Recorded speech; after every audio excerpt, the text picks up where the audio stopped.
ରାଜ୍ୟ ସରକାର ସୁଭଦ୍ରା ଯୋଜନା କାର୍ଯ୍ୟକ୍ରମ କରିପାରିବେ ବୋଲି ମୁଖ୍ୟମନ୍ତ୍ରୀ ମୋହନ ଚରଣ ମାଝୀ କହିଛନ୍ତି। ତେବେ କେଉଁମାନେ ଫର୍ମ ଅନଲାଇନରେ ଦାଖଲ କରିଦେଇଛନ୍ତି ସେମାନେ 17 ତାରିଖର ପ୍ରଥମ କିସ୍ତି ପାଇପାରିବେ। ଏହାଛଡ଼ା ସୁଭଦ୍ରା ଯୋଜନାରେ ନେଇ ଅନେକ ଅପଡେଟ୍ ଆସିଛି, ଯାହାକି ଆଧାର ସହିତ ମୋବାଇଲ ଲିଙ୍କ ନଥିଲେ ମଧ୍ୟ ସୁଭଦ୍ରା ଯୋଜନା ଆପ୍ଲାଏ କରିପାରିବେ। ଏଥିପାଇଁ ଓଟିପିର କୌଣସି ଆବଶ୍ୟକ ନାହିଁ ବୋଲି ମୋହନ ଚରଣ ମାଝୀ କହିଛନ୍ତି। ଏହି ଖବର ଜଣାପଡ଼ିବାର ଯୋଗ୍ୟ ହିତାଧିକାରୀଙ୍କୁ ସାମାନ୍ୟ ଆଶ୍ୱସ୍ତି ମିଳିଛି। କହିବାକୁ ଗଲେ ସୁଭଦ୍ରା ଯୋଜନାକୁ ସମ୍ପୂର୍ଣ୍ଣ ରୂପରେ ଓଟିପି ମୁକ୍ତ କରାଯାଇଛି। ସୁଭଦ୍ରା ଯୋଜନା ଆବେଦନକାରୀମାନେ ମୋବାଇଲ ନମ୍ବର ଲିଙ୍କ ଓ ଆଧାର ଅପଡେଟ୍ ପାଇଁ ଜନସେବା କେନ୍ଦ୍ରରେ ଲାଇନ ଲଗାଇବାକୁ ପଡ଼ିବନି।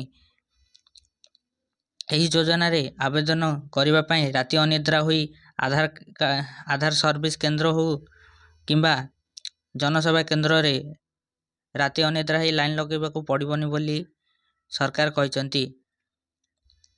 ସୂଚନା ଅନୁଯାୟୀ 4 ସେପ୍ଟେମ୍ବର ସନ୍ଧ୍ୟାରୁ ସୁଭଦ୍ରା ଯୋଜନା ଫର୍ମ ଦାଖଲ ଆରମ୍ଭ ହୋଇଛି। ସୁଭଦ୍ରା ଯୋଜନା ଫର୍ମ ପୂରଣ ପରେ ଫର୍ମ ସହିତ ଅନେକଗୁଡ଼ିଏ କେବଳ ଆଧାର ନହେଲେ ଦାଖଲ କରିବାକୁ ହେବ।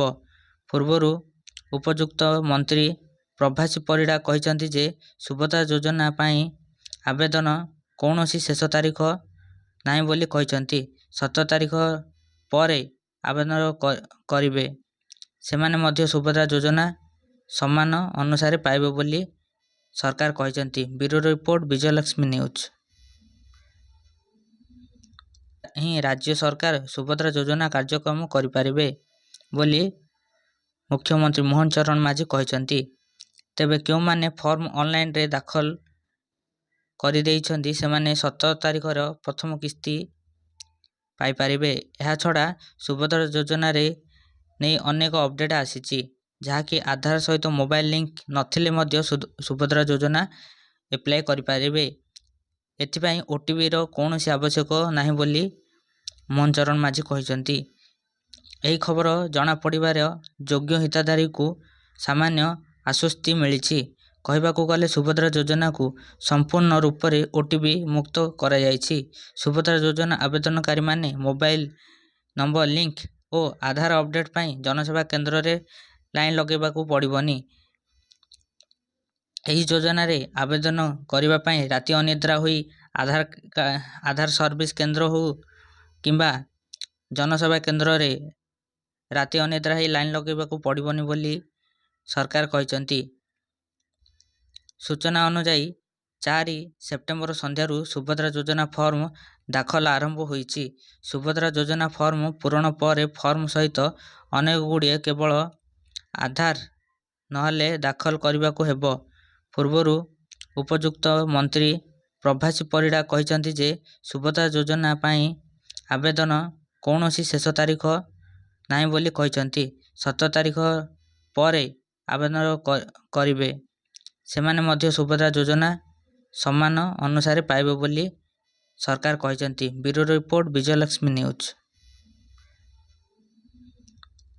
ରାଜ୍ୟ ସରକାର ସୁଭଦ୍ରା ଯୋଜନା କାର୍ଯ୍ୟକ୍ରମ କରିପାରିବେ ବୋଲି ମୁଖ୍ୟମନ୍ତ୍ରୀ ମୋହନ ଚରଣ ମାଝୀ କହିଛନ୍ତି। ତେବେ କେଉଁମାନେ ଫର୍ମ ଅନଲାଇନରେ ଦାଖଲ କରିଦେଇଛନ୍ତି ସେମାନେ 17 ତାରିଖର ପ୍ରଥମ କିସ୍ତି ପାଇପାରିବେ। ଏହାଛଡ଼ା ସୁଭଦ୍ରା ଯୋଜନାରେ ନେଇ ଅନେକ ଅପଡେଟ୍ ଆସିଛି, ଯାହାକି ଆଧାର ସହିତ ମୋବାଇଲ ଲିଙ୍କ ନଥିଲେ ମଧ୍ୟ ସୁଭଦ୍ରା ଯୋଜନା ଆପ୍ଲାଏ କରିପାରିବେ। ଏଥିପାଇଁ ଓଟିପିର କୌଣସି ଆବଶ୍ୟକ ନାହିଁ ବୋଲି ମୋହନ ଚରଣ ମାଝୀ କହିଛନ୍ତି। ଏହି ଖବର ଜଣାପଡ଼ିବାର ଯୋଗ୍ୟ ହିତାଧିକାରୀଙ୍କୁ ସାମାନ୍ୟ ଆଶ୍ୱସ୍ତି ମିଳିଛି। କହିବାକୁ ଗଲେ ସୁଭଦ୍ରା ଯୋଜନାକୁ ସମ୍ପୂର୍ଣ୍ଣ ରୂପରେ ଓଟିପି ମୁକ୍ତ କରାଯାଇଛି। ସୁଭଦ୍ରା ଯୋଜନା ଆବେଦନକାରୀମାନେ ମୋବାଇଲ ନମ୍ବର ଲିଙ୍କ ଓ ଆଧାର ଅପଡେଟ୍ ପାଇଁ ଜନସେବା କେନ୍ଦ୍ରରେ ଲାଇନ ଲଗାଇବାକୁ ପଡ଼ିବନି। ଏହି ଯୋଜନାରେ ଆବେଦନ କରିବା ପାଇଁ ରାତି ଅନିଦ୍ରା ହୋଇ ଆଧାର ସର୍ଭିସ କେନ୍ଦ୍ର ହେଉ କିମ୍ବା ଜନସେବା କେନ୍ଦ୍ରରେ ରାତି ଅନିଦ୍ରା ହୋଇ ଲାଇନ ଲଗାଇବାକୁ ପଡ଼ିବନି ବୋଲି ସରକାର କହିଛନ୍ତି। ସୂଚନା ଅନୁଯାୟୀ 4 ସେପ୍ଟେମ୍ବର ସନ୍ଧ୍ୟାରୁ ସୁଭଦ୍ରା ଯୋଜନା ଫର୍ମ ଦାଖଲ ଆରମ୍ଭ ହୋଇଛି। ସୁଭଦ୍ରା ଯୋଜନା ଫର୍ମ ପୂରଣ ପରେ ଫର୍ମ ସହିତ ଅନେକଗୁଡ଼ିଏ କେବଳ